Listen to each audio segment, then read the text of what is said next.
Friends, मैं हूँ प्रियंका। स्वागत है आप सभी का इंस्टॉलर एग्ज़ाम फ्री पे। जैसे कि आप सभी को पता है कि बीपीएससी टीआरई 2.0 का एग्ज़ाम डेट आ गया है और उसका एग्ज़ाम डेट कंफर्म भी हो गया है। तो ऐसे में आप सभी के पास 10 से 8 दिन की टाइम बचती है एग्ज़ाम देने के लिए। तो इस सिचुएशन में और इतने टाइम में सबसे जो इम्पोर्टेंट चीज़ होती है वो ये है कि तुक्का लगाने का जो सटीक तरीका है वो क्या है।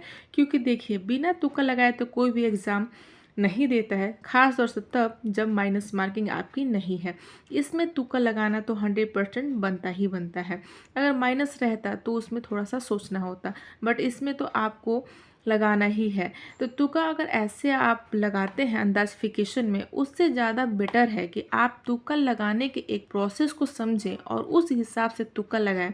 जैसे कि आपका तुक्का सही क्वेश्चन पे लगे। जहाँ आपका अगर आप 8 क्वेश्चन पे तुक्का लगाते हैं तो ये चीज़ समझ के आप 4 उसमें सही कर सकते हैं, और ऐसे आप लगाएंगे तो मे बी 1 या 2 सही होगा या वो भी नहीं होगा। इन्हीं सारी चीज़ों पर हम बात करते हैं आज की इस वीडियो में। तो उसके लिए फ्रेंड्स, आप मेरे चैनल को लाइक सब्सक्राइब कर लें, जिससे कि आप सभी के पास ऐसे ही जो ज़रूरत की चीज़ें हैं उसकी नोटिफिकेशन मिलती रहे और जाती रहे।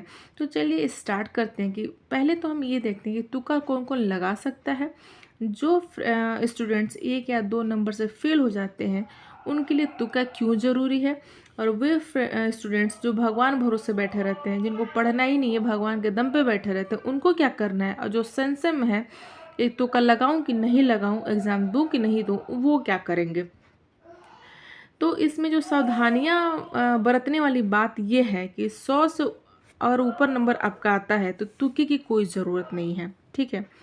अगर आप 100 नंबर सही सही आपको आ रहा है तब तुक्के की कोई ज़रूरत नहीं है, एक ऑप्शन पकड़ के तुक्का लगा ले जाइए। लेकिन अगर आपका 60 या 75, 70, 55 नंबर आता है तो 100% आपको मतलब एक समझदार के जैसे समझ के तुक्का लगाने की ज़रूरत है। 100 नंबर से ऊपर आता है फिर तो आप चाहे जैसे भी तुक्का लगा लीजिए। लेकिन अगर 60, 55, 65 आता है तो मतलब एक फॉरवर्ड समझ आनी चाहिए कि तुक्का हम कैसे लगाएं, क्या करें तुक्के के लिए, कब ज़रूरत पड़ती है तुक्के की, इसके बारे में बात करेंगे। जो आंसर कंफर्म है उसको पहले ओमार में रंग ले, उसके बाद से तुक्का लगाएं। कहने का सेंस ये है कि जो अगर ऑप्शन आपको आ रहा है उसका तुक्का पहले ही लगा लें, ओमार सीट में भर लें, जिससे कि आप कन्फ्यूजन में सही क्वेश्चन को गलत ना करें।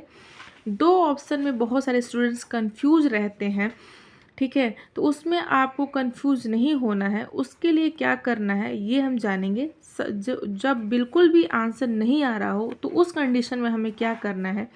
जीएस और जीके के लिए अलग से तुक्का का ट्रिक है, और मैथ, साइंस या एसएसटी के लिए अलग से तुक्का का ट्रिक है। तो इन सारी चीज़ों के बारे में हम आज समझेंगे। मैथ्स, रीजनिंग के लिए अलग तुक्का का ट्रिक है। तो ऑप्शन 4 या 5, आप सभी को पता है कि बीपीएससी के एग्ज़ाम में 4 या 5 ऑप्शन आता है। खास तौर से बीपीएससी में यानी बिहार में जो भी एग्ज़ाम होता है उसमें मोस्टली 5 ऑप्शन आता ही आता है। तो हम मान के चलें कि उसमें 5 ऑप्शन ही आता है। तो अब बात करते हैं कि तुक्का कैसे लगाएं। तो आप सभी को पता है कि 150 क्वेश्चन आना है, जिसमें 20 क्वेश्चन का ये मतलब ए इन द सेंस ये नहीं कि ए मतलब एक ही होगा तुक्का आपका, जैसे A B C D E. जैसे आपका लगातार 20 क्वेश्चन का एक ही ऑप्शन चूज करके तुक्का लगाना है।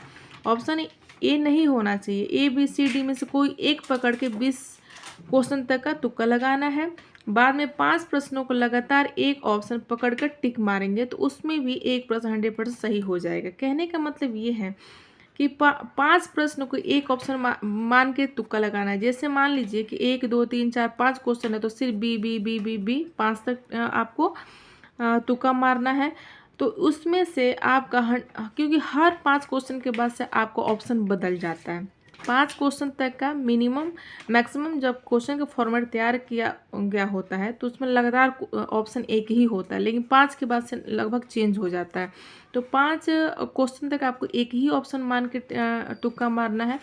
ऐसा अगर आप करते हैं तो 100% आपका 2 मतलब ऑप्शन तो 100% सही हो जाना है। अगर आप बड़े लकी निकले तो 3 भी सही हो सकता है, ठीक है।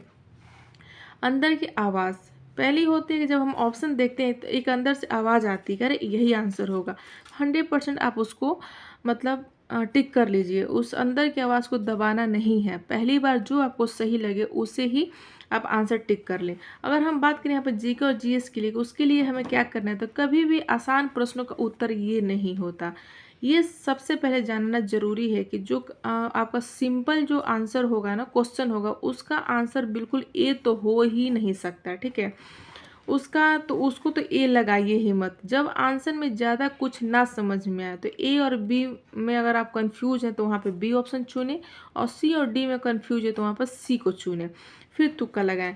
ज़्यादा कन्फ्यूजन अगर हो आपको ऑप्शन में तो वहाँ पे बी या सी में से कोई एक टिक कर दें। हमेशा 3 या 4 प्रश्न के बाद ऑप्शन सेम होते हैं, इसलिए 5 ऑप्शन सेम ही ऑप्शन को टिक मारें। यानी अगर आप सी कर रहे हैं तो 5 क्वेश्चन लगातार सी करें, फिर 5 क्वेश्चन के बाद लगातार बी करें, ऐसे आपको करना है, ठीक है। तुक्का लगाने के टाइम सबसे जो मोस्ट इम्पोर्टेंट चीज़ ये है कि तुक्का हमेशा बी एंड सी में ही मारे, ए डी कभी आंसर नहीं होता है।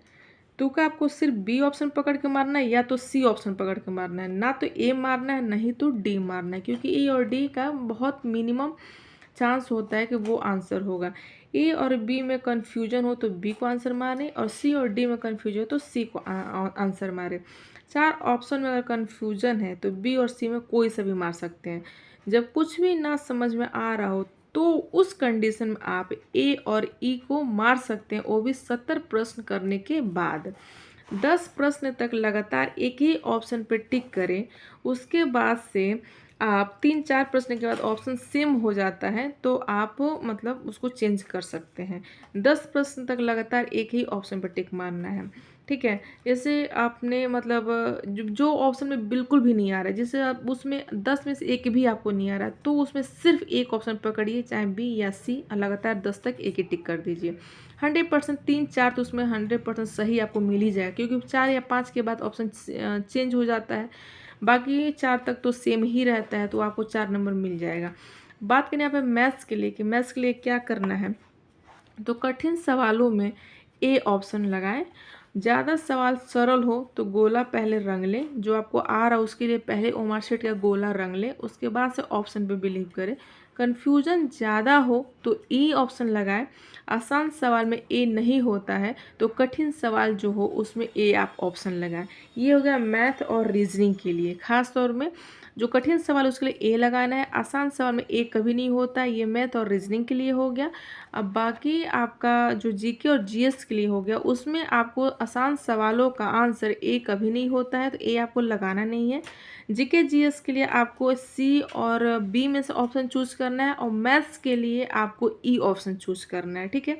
ये आपको ऑप्शन का एक सटीक तरीका है। अगर आप ऐसे ऑप्शन को समझ के तुक्का लगाते हैं तो आप हमेशा 20 में से आपका 12 क्वेश्चन लगभग सही होने की चांसेस रहेगी। नहीं 20 में से 12 सही होगा, 100% 10 तो हो ही जाएगा।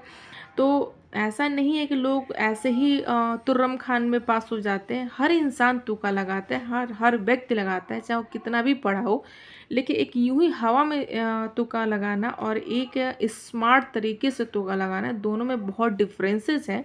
तो आप हमेशा स्मार्ट तरीके से समझ के लगाइए, तो आपका सिलेक्शन होने की ज़्यादा चांसेस हैं। अगर आप 1 2 3 5 नंबर तक छट रहे हैं तो 100% गारंटी है। तो आप इस वीडियो को मतलब और अच्छी लगी हो तो लाइक सब्सक्राइब कर ले और हमारे चैनल की बेल आइकन को प्रेस कर ले। तब तक मिलते हैं आपसे एक नेक्स्ट वीडियो में। Thank you so much.